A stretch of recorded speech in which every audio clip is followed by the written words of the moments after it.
Hello, welcome back to another lecture.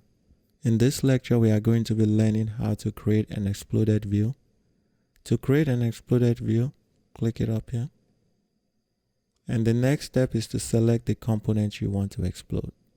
In this example, we are going to be exploding the bolt, the cover, the spring, and the seat. So let's select the bolts. We select all 4 bolts. And zoom out so you have enough space up here to drag your part. So we've select all 4 bolts.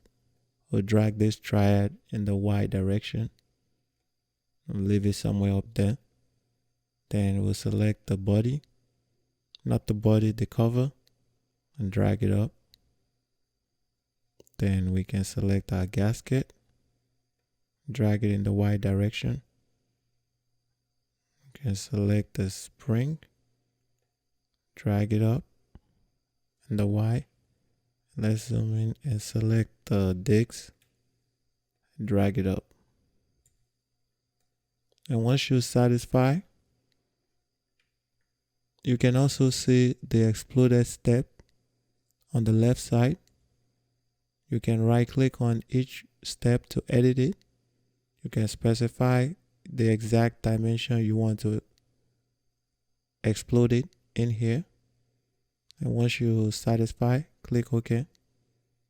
And that is how you create an exploded view. And now come to the Configuration Manager tab. Click on this drop down and you'll see your exploded view up here. To collapse it, right click on it and select collapse. And you've collapsed.